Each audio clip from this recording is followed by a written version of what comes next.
أعوذ بالله من الشيطان الرجيم إن الذين آمنوا وعملوا الصالحات كانت لهم جنات الفردوس نزلا خالدين فيها لا يبغون عنها حولا قل لو كان البحر مدادا لكلمات ربي لنفد البحر قبل أن تنفد كلمات ربي ولو جئنا بمثله مددا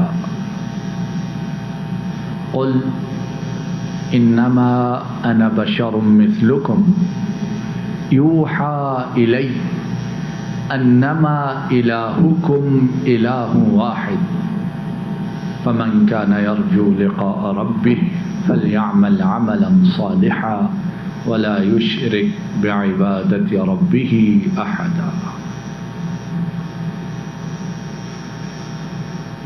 اللہ رب العالمین کی توفیق سے ہم کچھ دروس سے سورۃ الکہف جو ہے اسے قرآن و سنت کی روشنی میں سمجھنے کی کوشش کر رہے ہیں۔ تو پچھلے درس میں بات یہاں تک پہنچی تھی کہ جو جنتی ہوں گے، جنت میں جائیں گے، وہ ہمیشہ ہمیشہ اس میں رہیں گے۔ وہ جنت سے نکلنا، جنت کو بدلنا، جنت کو چھوڑنا کبھی نہ چاہیں گے۔ جب وہ یہ نہ چاہیں گے تو اللہ رب العالمین وہ اپنے ان بندوں کو ہمیشہ ہمیشہ ان جنتوں میں آباد رکھیں گے۔ موت کا خاتمہ ہو جائے گا اور جنت میں جو نعمتیں ملیں گی، جو انعامات ملیں گے، جو جی چاہے گا وہ ملے گا، آنکھوں کی ٹھنڈک کا سامان ہوگا اور آرام و آسائش وہ کچھ میسر ہوگا جس کا انسان تصور بھی نہیں کر سکتا ہے۔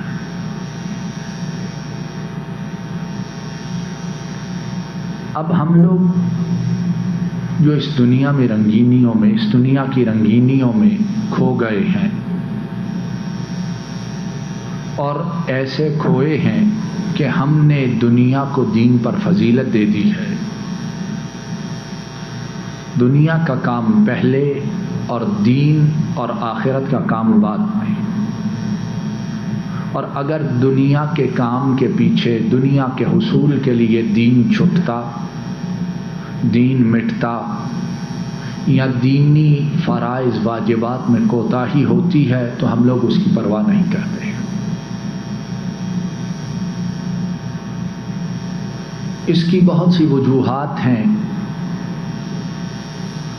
اور شاید ان میں سے ایک وجہ ہم میں سے بہت سے لوگوں کی کم علمی ہو۔ انہیں معلوم نہیں کہ جنت اور جنت میں جو کچھ ہوگا وہ کیسا ہوگا، کس طرح کا ہوگا۔ شاید کہ اگر ہم لوگ اس پر غور کریں، ہمیں سمجھ آ جائے تو جب دین اور دنیا کا ٹکراؤ ہو تو ہمیں صحیح فیصلہ کرنے میں آسانی ہو۔ جب دل و دماغ میں رچ بس جائے، دل و دماغ میں یہ بات بیٹھ جائے کہ آخرت اس لیے افضل ہے کہ وہاں جو کچھ ملنا ہے اس جیسا دنیا میں کچھ بھی نہیں ہے، اور جو کچھ ملنا ہے وہ ہمیشہ رہنا ہے، اور دنیا میں نہ ہمیں ہمیشہ رہنا، نہ دنیا کو ہمیشہ رہنا، اور دنیا میں جو کچھ نعمتیں ہیں نہ ان نعمتوں کو ہمیشہ رہنا ہے۔ آؤ دیکھیں کہ جو جنتوں میں جائیں گے جب فیصلہ ہوگا، انہیں تو جو کچھ ملے گا وہ ملے گا ہی۔ کیا ہمیں معلوم ہے کہ پوری انسانیت میں آدم سے لے کر قیامت تک آنے والے جو ہیں، ان میں سے جو بندہ، جو انسان آخری جنت میں داخل ہوگا اسے کیا کچھ ملے گا. جب سب جا چکے ہوں گے تو جو آخر میں دا لاسٹ ون جو داخل ہوگا اس کے لیے کیا کچھ.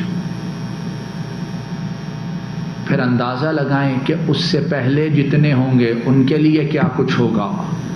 اور پچھلی مرتبہ ہم نے سنا کہ نبی کریم صلی اللہ علیہ وسلم نے فرمایا کہ جنتیوں کا جو پہلا گروہ جنت میں داخل ہوگا ان کے چہرے 14ویں کی رات میں جیسے چاند چمکتا ہے اس طرح چمک رہے. تو ان چاند چہرہ لوگوں کو جو کچھ ملے گا وہ نہ ہم سوچ سکتے ہیں اور نہ وہ خیال ہمارے دل و دماغ میں سے گزر سکتا ہے. آخری جو ہوگا اسے کیا کچھ ملے گا. حدیث طویل ہے لیکن ہم اس میں سے وہ بات لیتے ہیں جس کا تعلق آج ہمارے موضوع سے ہے. اس حدیث کو امام بخاری نے کتاب التوحید میں حضرت ابو ہریرہ سے بیان کیا ہے.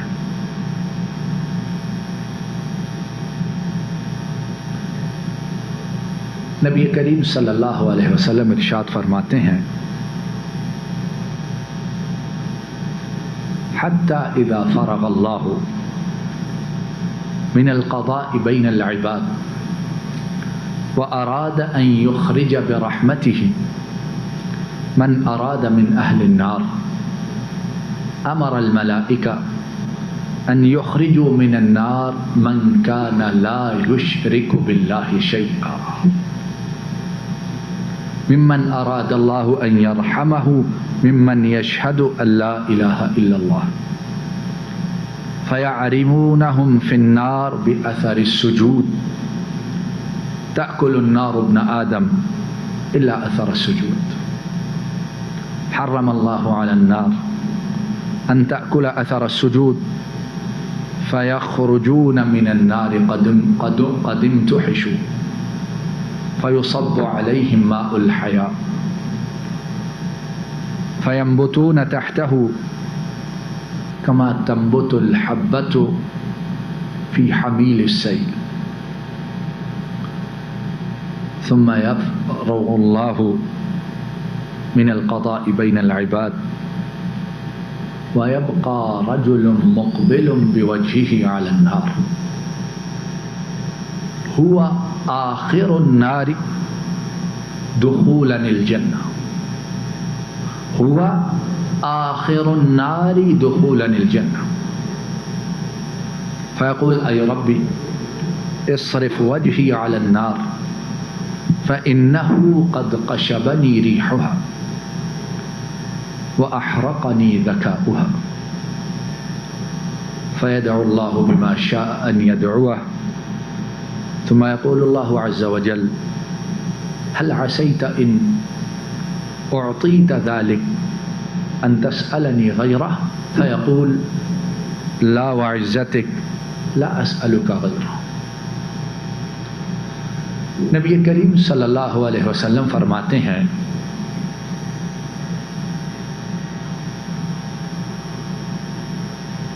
کہ جب جنتی جنت میں چلے جائیں گے اور جہنمی جہنم میں چلے جائیں گے.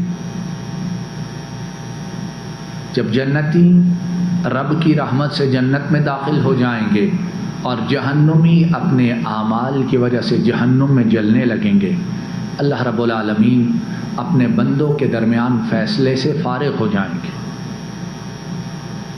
کیا ہوگا؟ اللہ رب العالمین ارادہ فرمائیں گے کہ اب اپنی رحمت سے آگ میں کچھ جو جل رہے ہیں انہیں آگ سے نکال دیں. فرشتوں کو حکم ہوگا کہ فرشتوں جاؤ اب آگ سے اسے نکالو جس نے کبھی میرے ساتھ شرک نہیں کیا, جس نے کبھی میرے سوا کسی اور کو معبود ماننا سمجھا ہی نہیں ہے, جس نے میرے سوا کسی اور کی عبادت کی ہی نہیں. جس نے مشکل کشا، حاجت روا، دستگیر میرے سوا کسی کو سمجھا ہی نہیں ہے، جس نے نظر و نیاز میرے سوا کسی کے لیے دی ہی نہیں ہے، جس نے دعا، فریاد، آہوزاری میرے علاوہ کسی کے دربار پہ کی ہی نہیں ہے، جس نے اپنی اس پیشانی کو جسے بنایا ہی اس رب کے سامنے سجدے کے لیے گیا ہے، اسے میرے سامنے کسی اور کے سامنے جھکایا نہیں، میرے علاوہ کسی اور کے سامنے جھکایا نہیں۔ جاؤ اسے نکالو آگ سے۔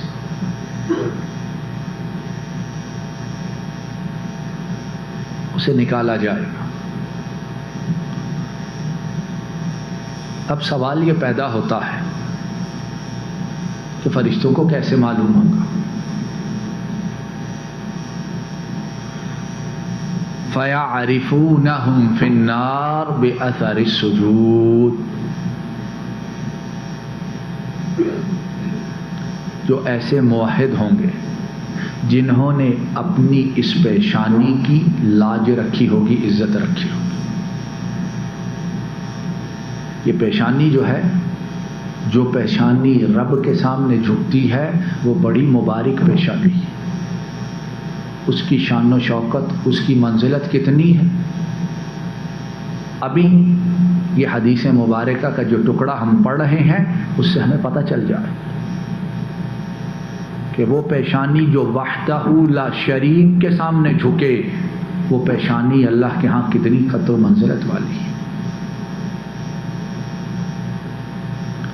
فرشتوں کو حکم ہوگا اسے نکالو جس نے کبھی میری توحید میں کسی اور کو میرا شریک نہیں ٹھہرایا۔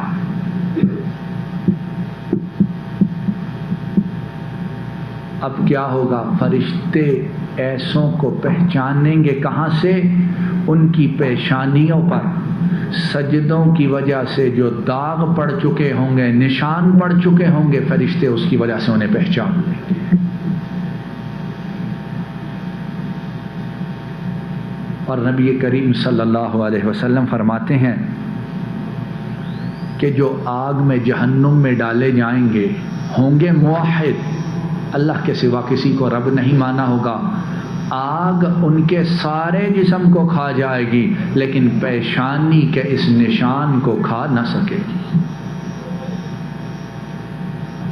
حدیث کے الفاظ، تأکل النار ابن آدم الا اثر السجود، آگ سارے ابن آدم کو کھا جائے گی لیکن یہ وحدانیت کا جو نشان ہوگا اس کو آگ کچھ نہ کہہ سکے گی، کھا نہ سکے گی۔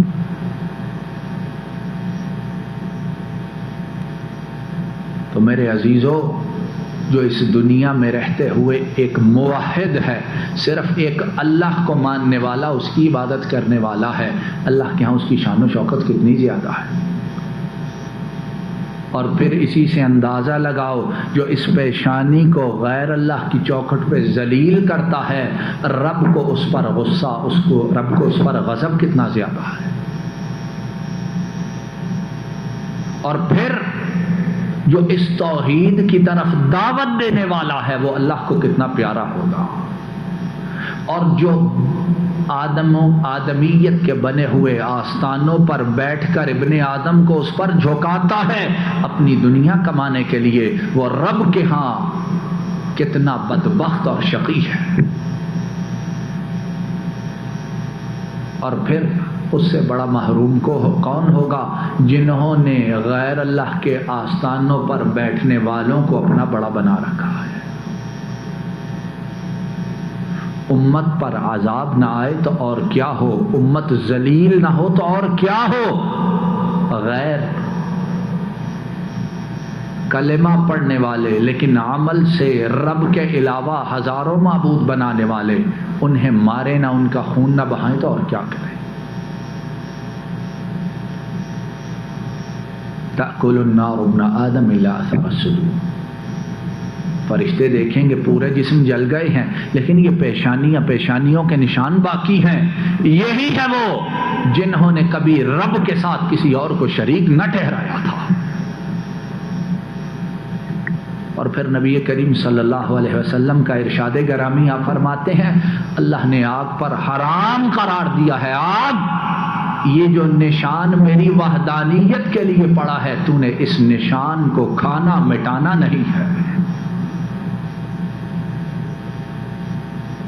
فرشتے انہیں باہر نکال لیں گے۔ قدم تحشو، کیا ہوگا؟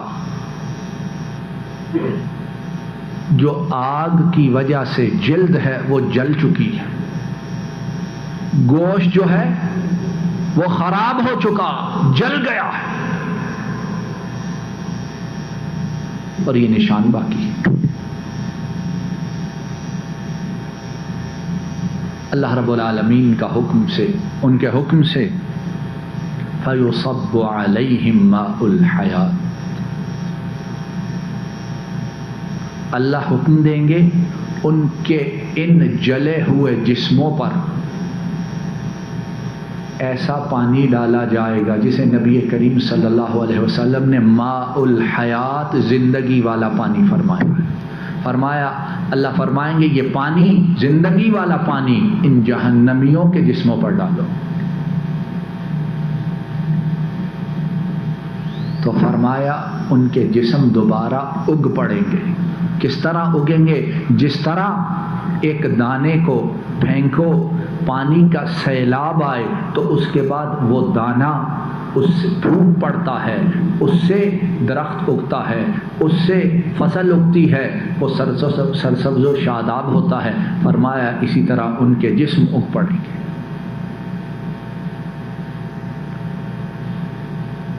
ثم يفرغ الله من القضاء بين العباد، پھر اللہ رب العالمین بندوں کے درمیان فیصلہ کر کے فارغ ہو جائیں۔ اب پھر نبی کریم صلی اللہ علیہ وسلم فرماتے ہیں اب ایک ایسا بندہ رہ جائے گا جس کا چہرہ آگ کی طرف ہوگا، جس کا چہرہ آگ کی طرف۔ اب یہاں یہ کوئی نہ کہے کہ ہم موحد تو ہیں ہی ہیں، چلو گناہ کر لو جنت میں داخل ہو جائیں گے، ٹھیک ہو جائیں گے۔ میرے بھائیوں، وہ جو عذاب ہے کیا اس کو جھیلنے کی ہم میں صلاحیت، طاقت ہے؟ ہم اس غرور میں، اس گمنڈ میں نہ آ جائیں کہ موحد تو ہیں، باقی گناہ کر لو، دیکھیے۔ معلوم نہیں یہ سب کچھ کتنا عرصہ میں ہوگا اور جہنم میں جلنے والا کتنا عرصہ جلتا رہے گا۔ اور ہماری حالت یہ ہے کہ آگ کے اندر ہاتھ نہیں ڈالو، آگ کی لو، آگ کی گرمی اگر ہاتھ انگلی تک پہنچے تو کتنی دیر تک تڑپتے رہتے اور کتنے دنوں تک اس پر کریم، جل اور چیزیں لگاتے رہتے۔ اب وہ شخص ہوگا جس کا چہرہ آگ کی طرف ہے۔ ہوا آخر اہل النار دخولا الجنہ، نبی کریم صلی اللہ علیہ وسلم نے فرمایا وہ آخری جہنمی ہوگا جسے جنت میں داخل کیا جائے گا۔ جہنم کے باہر ہے، چہرہ آگ کی طرف۔ کہے گا میرے رب میرے چہرے کو اس جہنم کی آگ سے دور ہٹا دے۔ کیوں؟ کہ آگ کی بدبو نے مجھے تکلیف پہنچائی ہے اور اس کی گرمی نے مجھے جلا دیا۔ میرے رب مجھے اس سے پیچھے ہٹا دے۔ نبی کریم صلی اللہ علیہ وسلم نے فرمایا وہ رب سے دعائیں مانگتا رہے گا، فریادیں کرتا رہے گا، رب کو پکارتا رہے گا اتنی دیر جتنی دیر اس کا رب چاہے گا۔ پھر اللہ جل شانہ اس سے ہم کلام ہوں گے، اس سے گفتگو فرمائیں گے۔ اللہ پوچھیں گے میرے بندے اگر جو کچھ تو مانگ رہا ہے تجھے میں دے دوں تو کیا اس کے بعد کچھ اور تو نہیں مجھ سے مانگے گا؟ اگر تیرے چہرے کو میں ہٹا دیتا ہوں آگ سے، تجھے آرام مل جاتا ہے، تو پھر اور تو نہیں کچھ مانگے گا؟ وہ کہے گا ہاں میرے رب میرے چہرے کو ہٹا دے، پھر میں کبھی تجھ سے کسی اور چیز کا سوال نہیں کروں گا۔ اور وہ رب کے ساتھ وعدے کرتا رہے گا، قسمیں اٹھاتا رہے گا، رب کو یقین دلاتا رہے گا کہ میرے مولا میرے چہرے کو پھیر دے، تجھ سے کبھی کچھ اور چیز کا سوال نہیں کروں. اللہ رب العالمین اس بندے کا چہرہ آگ کی طرف سے ہٹا دیں گے، اس کے چہرے کو آگ سے پھیر دیں گے اور اسے آرام سکون میسر آ جائے گا. فَإِذَا أَقْبَلَ عَلَى الْجَنَّةِ وَرَآهَا سَكَتَ مَا شَاءَ اللَّهُ أَن يَسْكُتَ ثُمَّ يَقُولُ أَيْ رَبِّ قَدِّمْنِي إِلَى بَابِ الْجَنَّةِ. اب جب چہرہ آگ کی طرف سے ہٹایا تو دوسری طرف جنت ہے. اب چہرہ جنت کی طرف ہے، اب جنت کو دیکھ رہا ہے. نبی کریم صلی اللہ علیہ وسلم فرماتے ہیں جنت کو دیکھتا رہے گا اور خاموش رہے گا تب تک جب تک رب چاہے گا. پھر پکار اٹھے گا، اے ربی قربنی او قدمنی الی باب الجنہ، اے میرے رب مجھے جنت کے دروازے کے قریب کر دے. انسان جو ہے یہ بے صبرہ ہے، انسان بے صبرہ ہے، یہاں بھی آخرت میں بھی. اور اس بے صبری کی وجہ سے اپنے رب کا کفران نعمت کرتا ہے. ان الانسان لظلوم کفار وان تعدوا نعمت اللہ لا تحصوها. ان الانسان لظلوم کفار. اتنی نعمتیں ہیں تم گن بھی نہیں سکتے، لیکن اس کے باوجود انسان بہت زیادہ ظلم کرنے والا، بہت زیادہ ناشکری کرنے والا ہے. اللہ اب مجھے جنت کے دروازے کے قریب کر دیجیے. اللہ رب العالمین فرمائیں گے اے میرے بندے تجھے اپنے وہ وعدے بھول گئے، تجھے اپنی باتوں کی وہ پختگی بھول گئی. تو نے مجھے وعدے دیے تھے کہ تیرے چہرے کو جہنم کی آگ سے ہٹا دوں، تو کسی اور چیز کا سوال نہ کرے گا.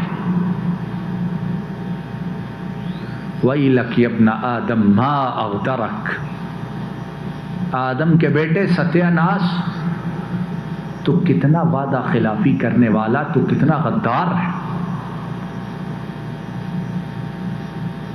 فَيَقُولُ أَيْ رَبِّي وَيَدْعُ اللَّهَ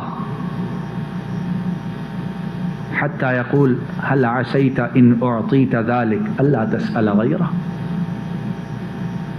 بندہ اللہ سے سوال کرتا رہے گا. پھر اللہ رب العالمین ہم کلام ہوں گے، فرمائیں گے میرے بندے اگر تجھے یہ میں دے دوں تو پھر اس کے علاوہ کچھ اور تو نہیں مانگے. اللہ کی بندوں پر رحمت دیکھو اور انسانوں کی بے وفائی وعدہ خلافی دیکھو. کچھ اور تو نہیں مانگے گا. وہ بندہ کہے گا نہیں ہے میرے رب مجھے ایک بار جنت کے دروازے کے قریب کر دیجیے، پھر کچھ نہیں مانگوں گا. اور پھر وہی ہے، وعدہ کرتا رہے گا، تکرار کرتا رہے گا، پرومس کرتا رہے گا. اللہ ایک بار کر دیجیے پھر نہیں کچھ مانگتا. فَيُقَدِّمُهُ إِلَى بَابِ الْجَنَّةِ. اللہ رب العالمین اس کو جنت کے دروازے کے قریب کر دیں. فَإِذَا قَامَ إِلَى بَابِ الْجَنَّةِ انفحقت له الجنہ فرآ ما فیہا من الحبرۃ والسرور. اب جب جنت کے دروازے پر آ گیا، اب جنت کو دیکھے گا، اس کی خوشبو کو سونگھے گا، اس کی ہوا اسے چھوئے گی، اس میں آرام سکون نعمتیں دیکھے گا. پھر کہاں صبر ہو سکے. نبی کریم صلی اللہ علیہ وسلم فرماتے ہیں پھر دیکھے گا، خاموش ہو جائے گا. تب تک خاموش رہے گا جب تک رب چاہے گا خاموش رہے گا. پھر کہے گا یہ ربی ادخلنی الجنہ، اے میرے رب مجھے جنت میں داخل کر دی.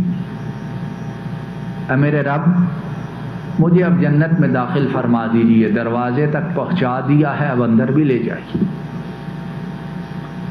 اللہ پھر فرمائیں گے میرے بندے تو اپنے وعدوں کو، اپنے عہد کو بھول گیا.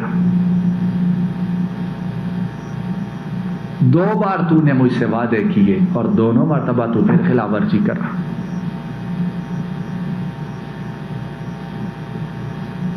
وَإِلَكِ ابْنَ آدَمَ مَا أَغْدَرَكَ. آدم کے بیٹے تو کتنا غدار، تو کتنا بے وفا، کتنی زیادہ وعدہ خلافی کرنے والا ہے. اور میرے عزیزوں بھائیوں، ہم اس دنیا میں رہتے ہوئے اپنی زندگیوں پر نظر ڈالیں کہ ہم رب کے ساتھ کتنی بے وفائی، کتنی بدعہدی کرتے ہیں. اور میں اور تم، ہم اب نہ مانے، نہ سمجھے، نہ چاہے، لیکن میری اور تمہاری روحیں اللہ سے وعدہ کر کے آئی ہوئی ہیں کہ اللہ تیرے سوا کسی کی عبادت نہ کریں گے، تیرے سوا کسی کی اطاعت نہ کریں گے.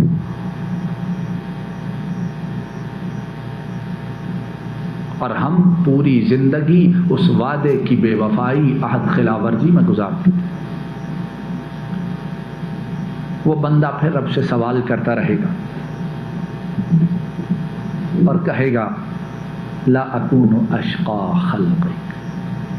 اللہ، یہ ساری دنیا تو جنت میں جا چکی، جنت کے مزے لے رہے، جنت کے انعامات سے مستفید ہو رہے. اللہ، فریاد ہے میں تیری مخلوق میں سب سے زیادہ بدبخت اور محروم نہ رہ جاؤں. یہ سارے اندر اور میں باہر اکیلا، میں سب سے زیادہ بدبخت، سب سے زیادہ محروم باقی نہ رہ جاؤں. نبی کریم صلی اللہ علیہ وسلم فرماتے ہیں کہ وہ رب سے مانگتا رہے گا، فریاد کرے گا حتی یضحک اللہ منہ فاذا ضحک منہ قال له ادخل الجنہ. اللہ رب العالمین مسکرا پڑے، اللہ رب العالمین ہنس پڑیں گے اور پھر ارشاد ہوگا کہ جا میرے بندے، تو جنت میں داخل ہو جا.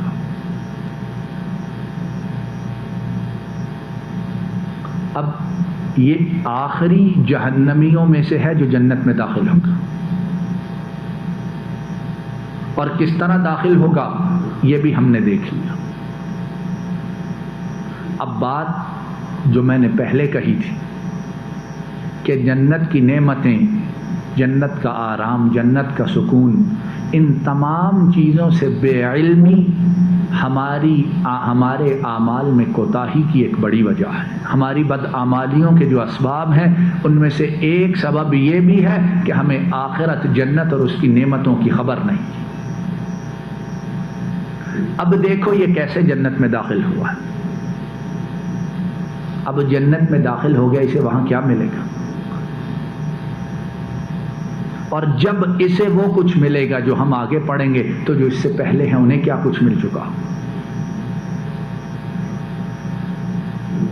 فَإِذَا دَخَلَهَا قَالَ اللَّهُ لَهُ تَمَنَّ. جب داخل ہو گیا تو وہ رب رحمان ہے، رحیم ہے.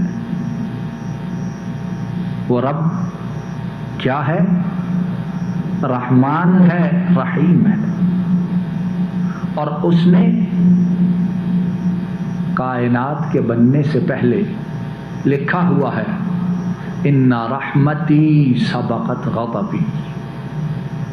میری جو رحمت ہے وہ میرے غضب پر غالب آ چکی، میرے غضب سے آگے نکل چکی. کیا ہوگا؟ تمنا. اب جنت میں داخل ہو گیا ہے، اللہ فرمائیں گے اے بندے، اب جو جو تیرا جی چاہتا ہے سوال کر، اب مانگ، اب طلب کر، اب مجھ سے سوال کر. فسأل ربه وتمنى حتى ان اللہ لیذکرہ. اب وہ سوال کرتا جائے گا، مانگتا جائے گا. کتنا مانگے گا؟ میں اور تم جتنی زندگی جیتے ہیں، مرتے دم تک ہماری خواہشات، ضروریات، ہماری طلب ختم نہیں ہوتی.